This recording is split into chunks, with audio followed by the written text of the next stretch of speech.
हर कोई अपनी अपनी रोजमर्रा की जिंदगी में व्यस्त है। संगू भीड़ भरी बस से बाहर निकलता है। यात्रा से वह काफी थका हुआ लगता है। उसे रोज ये कठिन बस सफर झेलना पड़ता है क्योंकि वह अपने घर से आ जा रहा है। उसका दोस्त हान हो उसका मजाक उड़ाता है कि संगवू ने तो अपनी सख्त military service special force reserve sergeant के रूप में पूरी की थी और अब वह सिर्फ 2 घंटे का सफर भी नहीं झेल पा रहा।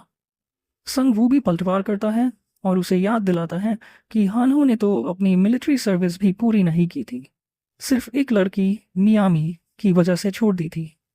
ये सुनकर हानहो चुप हो जाता है और दोनों अपनी क्लास की तरफ बढ़ते हैं। रास्ते में संगवू को अपने दोस्त की चुप्पी पर थोड़ा बुरा लगता है और पूछता है कि क्या वह रो रहा है। हानहो आसमान की तरफ इशारा करते हुए कहता है कि उसने लाइब्रेरी की छत के ऊपर आसमान में एक मैसेज देखा था, डाउनलोडिंग मॉन्स्टर्स, और वह मैसेज तब गायब हो गया जब टाइमिंग स्टैक्सन सन पर पहुंची। संगू सोचता है कि हानहो अपनी पुरानी गर्लफ्रेंड को लेकर दुखी है और गेम से ज्यादा खेलने के कारण में अजीब सी चीजें देख रहा है। वह उसे कहता है कि हकीकत में लौट आओ और दोनों अपनी अपनी क्लास में चले जाते हैं।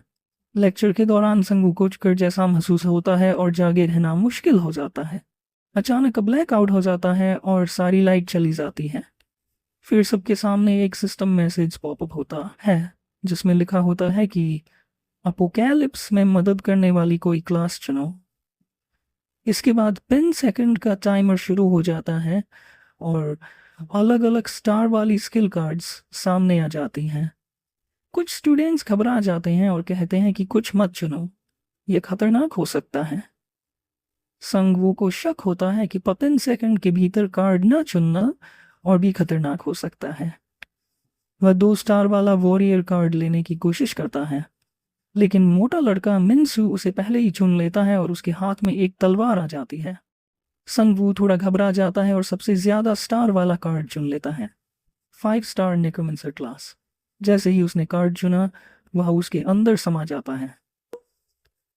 टाइमर खत्म होने पर सिर्फ संगवू और मिनसू ने ही कार्ड चुने होते हैं। मिनसू अपनी नई तलवार देखकर हैरान रह जाता है। कुछ देर बाद एक छात्र भागता हुआ क्लास में आता है और उस छात्री की पीठ पर एक छोटा सा राक्षस बैठा है जो गोबलिन जैसा दिखता है। वह लगातार उसकी कंधे पर खंजर से वार कर रहा है। छात्र मदद के लिए चिल्लाता रहता है, लेकिन गोबलिन बेरहमी से उसकी हत्या कर देता है। ये देखकर सब घबरा जाते हैं और भागने लगते हैं।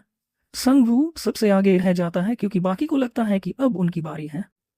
कुछ छात्र मिनसू से कुछ करने के लिए कहते हैं क्योंकि उसके पास ही तलवार है, लेकिन मिनसू डरपोक है और हालात को संभालने में धीमा है।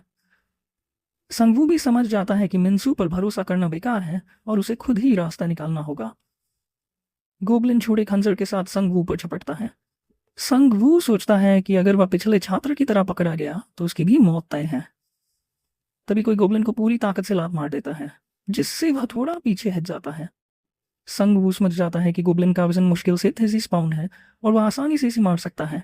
वह एक कुर्सी उठाकर पूरे जोर से गोबलिन के सिर पर दे मारता है। गोबलिन मर जाता है और सिस्टम से उसे गोल्ड का इनाम मिलता है।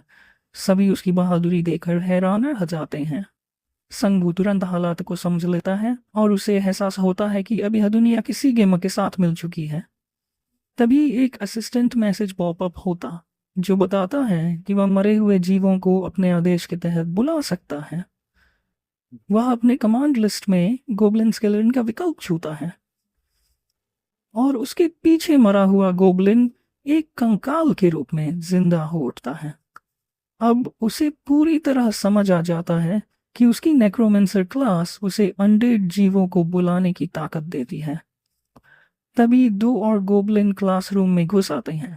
संगवू अपने अनडेड स्केलेटन को उन्हें मारने का आदेश देता है।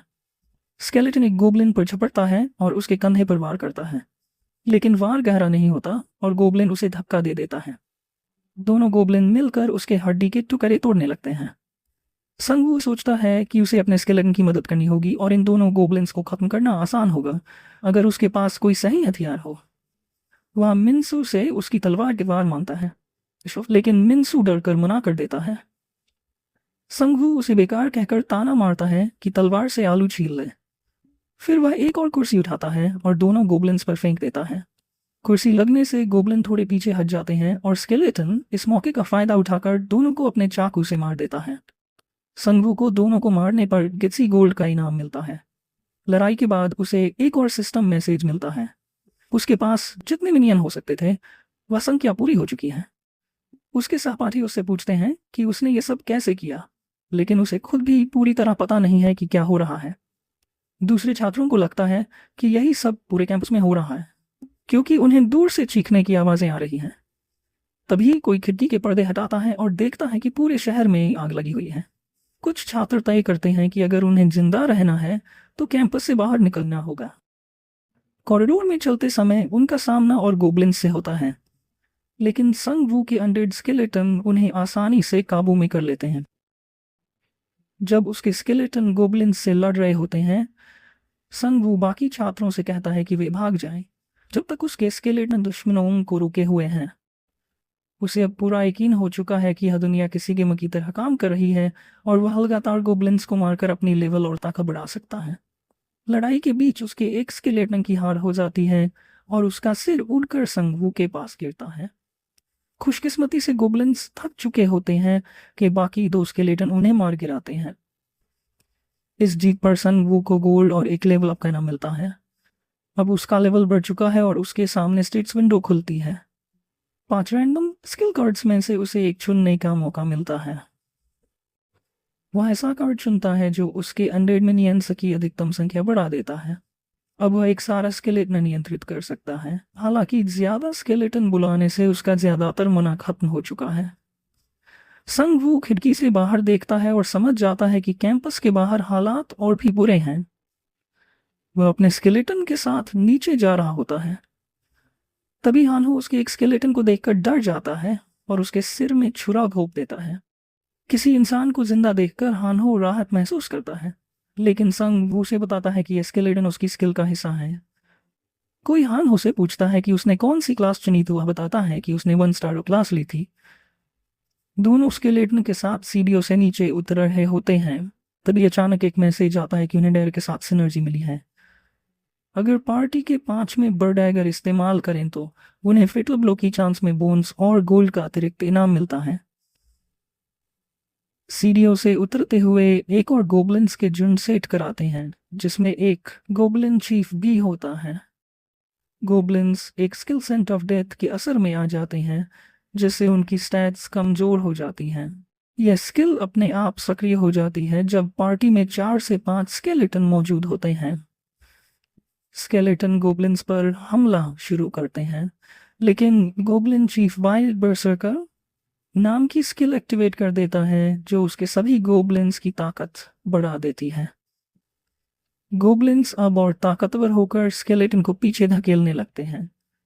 संग वू समझ जाता है कि ये बढ़त चीफ की स्किल की वजह से है, इसलिए वह एक स्केलेटन को आदेश देता है कि चीफ का वह हाथ काट दे जिससे वह बर्सर्कर स्किल चला रहा है।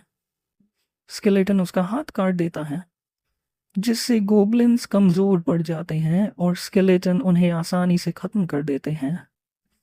गोब्लिन चीफ गुस्से में पागल हो जाता है, लेकिन स्केलेटन की सिनर्जी से वह भी जल्दी मारा जाता है। संग वू को एक हाथ से इस्तेमाल होने वाला कच्चा भाला और गोब्लिन चीफ का कंगन मिलता है, जो वह बर्सर्कर स्किल के लिए इस्तेमाल कर रहा था। वह थोड़ी खुशी महसूस करता है और अपने एक स्केलेटन की तारीफ करता है, जो अपनी हड्डियों से अजीब और डरावनी आवाजें निकालने लगता है। जब वे कैंपस के मुख्य प्रवेश द्वार पर पहुंचते हैं तो वहां उन्हें कई सर्वाइवर्स नजर आते हैं। संग वू अपने स्केलेटन को कॉपी रूम में छिपने का आदेश देता है, क्योंकि लोग उन्हें देखकर डर जाएंगे। प्रवेश द्वार की स्थिति कुछ ठीक नहीं लगती। वे कैंपस के अंदर फंसे हुए हैं और बाहर नहीं जा सकते। जब संग वू मुख्य दरवाजे से बाहर जाने की कोशिश करता है तो उसे स्टूडेंट काउंसिल का एक सदस्य जिनसुक रोक देता है, जो पहले गुंडागर्दी और बदतमीजी के लिए बदनाम था। जिनसुक बताता है कि वह 2 स्टार शील्ड मास्टर है और पहले ही एक गोब्लिन को मार चुका है। वह आगे कहता है कि जिनके पास हथियार हैं उन्हें बाकी छात्रों की सुरक्षा के लिए मिलकर काम करना चाहिए। तभी मिन्सू दौड़ते हुए जिनसुक के पास आता है और बताता है कि उसने प्रवेश द्वार के पास गोब्लिन्स की हल्की आवाजें सुनी हैं। जिनसुक आदेश देता है कि सभी छात्रों को कैफे में ले जाया जाए ताकि वह और अन्य स्किल वाले लोग उनकी रक्षा कर सकें। संग वू हानहो को प्रवेश द्वार के पास आने को कहता है। वहां वे देखते हैं कि एक संदेश लिखा है, प्रवेश द्वार जादुई शक्ति से सील है। बॉस मॉन्स्टर को 2 घंटे और 11 मिनट के भीतर हराओ। अगर समय सीमा में बॉस को नहीं मारा गया तो इमारत के अंदर मौजूद राक्षस और भी ताकतवर हो जाएंगे। संगवू को अब पता है कि उसे क्या करना है, लेकिन जिनसुक उसे रोक कर कहता है कि वे राक्षसों को यहीं रोके रखें जब तक कि बैकअप नहीं आ जाता। संगवू कहता है कि यही स्थिति पूरे देश में हो सकती है और रेस्क्यू टीम का इंतजार करना बेकार है, लेकिन जिनसुक दावा करता है कि कोरियन मिलिट्री इन राक्षसों से ज्यादा ताकतवर है। संगू अब और बहस नहीं करना चाहता और सीढ़ियों की तरफ बढ़ता है, लेकिन तभी 5 गोब्लिन्स का एक दल वहां आ जाता है। वह अपने स्केलेटन को बाहर आने का आदेश देता है। स्केलेटन को देखकर सभी डर जाते हैं क्योंकि उन्हें लगता है कि ये भी राक्षसों का हिस्सा है। संगवू उन्हें आश्वस्त करता है कि ये उसकी क्लास का हिस्सा है, जो बेवकूफ जिनसुक की क्लास से ज्यादा ताकतवर है। गोब्लिन्स स्केलेटन की सेंट ऑफ डेथ स्किल से डर जाते हैं और उनकी स्टैट्स घट जाती हैं। संगवू अपने स्केलेटन को शिकार शुरू करने का आदेश देता है। स्केलेटन गोब्लिन्स पर हमला करते हैं और संगवू अपने भाले से उनका साथ देता है। 2 गोब्लिन भागने की कोशिश करते हैं, लेकिन संगवू अपने स्केलेटन को रास्ता रोकने का आदेश देता है। वह खुद लड़ता है ताकि बाकी लोग देखें कि इन राक्षसों को हराना असंभव नहीं है, और इस तरह वो उन्हें बॉस हंट में शामिल होने के लिए मना सके। एक गोब्लिन स्केलेटन के हाथों मारा जाता है जबकि दूसरा भागने लगता है, लेकिन संगवू अपना भाला फेंक देता है जो गोब्लिन की पीठ में धंस जाता है। लड़ाई देखकर सभी खुश हो जाते हैं।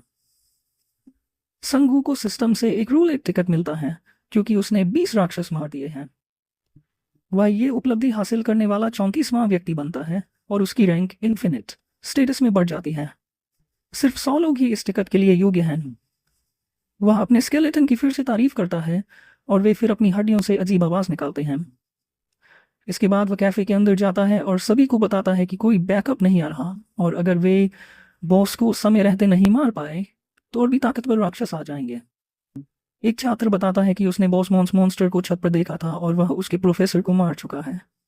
अब संगवू को अपनी अगली मंजिल पता चल जाती है, लेकिन कोई भी उसकी पार्टी में शामिल होने को तैयार नहीं होता। उसका दोस्त हानहो भी पीछे रहना चाहता है, लेकिन संगवू उसे जबरदस्ती साथ ले जाता है क्योंकि उसे अपने स्केलेटन के लिए नाइफ बफ की जरूरत है। तभी 23 साल की लड़की चिसू यून आगे आती है। उसके पास 3 स्टार टाइगर हंटर क्लास वाले संगवू की है। वह जिनसुक से कहता है कि उनके साथ चले, लेकिन जिनसुक डरपोक है, इसलिए वह बहाना बनाता है कि उसे बाकी छात्रों की रक्षा के लिए पीछे रहना होगा। जिनसुक और उसकी टीम रूफटॉप की तरफ बढ़ते हैं। सीढ़ियों पर कुछ गोब्लिन से उनका सामना होता है। संगवू अपने कंकालों के साथ ऊपर जाता है ताकि गोब्लिन को रोक सके, जबकि जीसू यून पीछे से आने वाले 2 गोब्लिन को अपनी तेज तलवार से खत्म कर देती है। उसकी स्किल देखकर संगवू और हानहो दोनों प्रभावित होते हैं। ऊपरी मंजिलों पर उन्हें घायल प्रोफेसर हुआंग मिलते हैं। प्रोफेसर बताते हैं कि उनके ज्यादातर छात्र मर चुके हैं क्योंकि वे इमरजेंसी इवैक्यूएशन मैनुअल के निर्देशों के अनुसार रूफटॉप की ओर गए थे, लेकिन वहां बॉस मॉन्स्टर मिला और ज्यादातर छात्र मारे गए। प्रोफेसर हुआंग संगवू को चेतावनी देते हैं कि कभी रूफटॉप की ओर मत जाना, और ये उनके आखिरी शब्द साबित होते हैं। प्रोफेसर की मौत के बाद संगवू को एक नया एक्सक्लूसिव क्वेस्ट मिलता है जिसमें लिखा है कि वह बॉस मॉन्स्टर को हराकर मरे हुए लोगों की आत्मा का बदला ले सकता है। यह फैसला उसकी किस्मत बदल देगा। गुस्से में संगवू अपने साथियों के साथ रूफटॉप की ओर बढ़ता है। रूफटॉप की हालत बहुत खराब है। गोब्लिन मरे हुए छात्रों की लाशों से कीमती सामान लूट रहे हैं। ये देखकर संगवू क्रोधित हो जाता है और अपने ब्रेसलेट की बरसरकर स्किल का इस्तेमाल करके अपने कंकालों के स्टैट्स बढ़ा देता है। रूफटॉप पर जबरदस्त लड़ाई शुरू हो जाती है। ये देख हानू भी जोश में आ जाता है और गोब्लिन के सिर पर चाकू मारकर अपनी पहली किल हासिल करता है। वह और हिम्मत पकड़ता है और खुद को जोजो जैसा महसूस करता है। जब गोब्लिन्स को मौत की गंध आती है तो वे डरकर अपने बॉस गोब्लिन कैप्टन के पास भाग जाते हैं। बॉस की दहाड़ सुनकर गोब्लिन्स का मनोबल लौट आता है और वे फिर हमला करते हैं, लेकिन वे अभी भी कंकालों के सामने टिक नहीं पाते। दूसरी तरफ गोब्लिन कैप्टन एक एक करके कंकालों को तोड़ना शुरू कर देता है। संगवू लाशों से नए कंकाल बना सकता है, लेकिन ऐसा करने से उसकी मना खत्म होने लगती है। हानहो 2 चाकू बॉस की ओर फेंकता है, लेकिन बॉस अपने कंधे से उन्हें रोक देता है। इससे बॉस और गुस्से में आकर हानहो की ओर चार्ज करता है। कंकाल उसे बचाने की कोशिश करते हैं, लेकिन 2 कंकाल एक ही वार में टूट जाते हैं। एक कंकाल बच जाता है और बॉस पर वार करता है। जब बॉस उस कंकाल से उलझा होता है, जीसू यून मौके का फायदा उठाकर बॉस को जख्मी कर देती है। संगवू अब रणनीति बदलता है और कंकालों को चारे की तरह इस्तेमाल करके भाले से वार करता है, जिससे बॉस का गाल कट जाता है। गुस्से में बॉस कुछ और कंकाल तोड़ देता है। अब संगवू के पास सिर्फ एक आखिरी कंकाल बुलाने जितनी मना बची है। वह मलबे में फंसी एक तलवार देखता है और समझ जाता है कि उसे जल्दी खत्म करना होगा, वरना सब मर जाएंगे। वह तलवार उठाता है और 2 कंकालों को बॉस पर हमला करने का आदेश देता है। बॉस दोनों को तोड़ देता है, लेकिन तीसरा कंकाल तलवार के साथ कूदकर हमला करता है, जिसे बॉस रोक देता है। असल में संगवू तलवार की सिनर्जी एक्टिवेट करना चाहता था। अब संगवू, जीसू-यून और एक कंकाल के पास तलवार है, जिससे स्वॉर्ड सिनर्जी एक्टिव हो जाती है। तलवार का वजन 80% कम और अटैक स्पीड 10% बढ़ जाती है। संगवू चार्ज करता है, बाकी साथी भी हमला करते हैं। हानो बॉस के हाथ पर चाकू मारता है और संगवू अपने आखिरी कंकाल को हमला करने का आदेश देता है। ये वही पहला गोब्लिन था जिसे संगवू ने मारा था और वह सबको चौंकाते हुए तलवार से बॉस का सिर काट देता है। इस जीत के बदले उन्हें सोना मिलता है। गोब्लिन कप्तान को हराने के बाद संगवू का लेवल बढ़ जाता है और अब वह लेवल 3 पर पहुंच जाता है। कप्तान का मना उसके एक कंकाल ने सोख लिया, जिससे उसका क्लास अपग्रेड हो गया और अब उसके माथे पर एक टैटू उभर आया है। वह अब एक एलिट गोब्लिन लेवल 2 बन चुका है और उसके पास कमांडर की क्षमता भी है। संगवू सोचता है कि यह कमांडर क्षमता तब बेहद काम आएगी जब उसके पास और ज्यादा कंकाल होंगे। हानहो का लेवल बढ़कर 2 हो जाता है और जीसू का लेवल 3 पर पहुंच जाता है। सभी को एक एक रैंडम कार्ड चुनने का मौका मिलता है। संगवू को एक बेसिक स्किल मिलती है, जिससे वह हड्डियों से हथियार बना सकता है। यह स्किल इस्तेमाल करने में 10 मना लगता है और इससे वह तलवार, गदा, भाले और धनुष जैसे हथियार दुश्मनों के शव की हड्डियों से बना सकता है। क्योंकि संगवू ने अपने प्रोफेसर का बदला लेने वाला एक्सक्लूसिव क्वेस्ट पूरा कर लिया था, उसे एक खास इनाम मिलता है और उसकी किस्मत में थोड़ा बदलाव आता है। अब उसके मिनियंस की अधिकतम सीमा बढ़कर 5 हो जाती है। हानहो को एक और इनाम में मिलता है, जो उसे राक्षसों से छिपने का 50% ज्यादा मौका देता है। वह सोचता है कि पहले इसका इस्तेमाल भागने के लिए करेगा, लेकिन अब लड़ाई सीख चुका है तो इसे लड़ने में इस्तेमाल करेगा। जीसू-यून को एक फायर हिट स्टोन मिलता है, जिससे वह अपनी तलवार को तेज कर सकती है। अगर किस्मत साथ दे तो उसकी तलवार हमले के दौरान आग पकड़ सकती है। संगू सभी से कहता है कि स्किल्स का टेस्ट बाद में करेंगे, अभी उन्हें प्रवेश द्वार की तरफ जाना है। जिनसुक सब पर गुस्सा कर रहा है, क्योंकि बाकी लोग कह रहे हैं कि उसे सुंगवू के साथ ऊपर जाना चाहिए था। वह नाराज होकर बकवास करने लगता है कि सुंगवू बेवकूफ है और अब तक मर चुका होगा। तभी उसके पीछे कंकाल आ जाते हैं और वह डर के मारे पीछे हट जाता है। सुंगवू दरवाजे की तरफ बढ़ता है और जैसे ही वो उसे छूता है, वह अपने आप खुल जाता है। जाते जाते वह जिनसुक से कहता है कि वह बहुत ही दयनीय है। अगर आपको ये वीडियो पसंद आया हो तो एक लाइक ज़रूर ठोक देना। आपका एक लाइक हमें और भी बेहतर कंटेंट लाने की ताकत देता है। नीचे कमेंट करके बताओ कि अगला एपिसोड किस मनवा पर चाहिए, और वीडियो को अपने दोस्तों के साथ शेयर करना मत भूलना जिन्हें ऐसी दमदार कहानियाँ पसंद हैं। और हाँ, अगर आप पहली बार चैनल पर आए हैं तो सब्सक्राइब करके उस बेल आइकन को ज़रूर दबा देना, क्योंकि ऐसे ही फायर एपिसोड्स आते रहेंगे।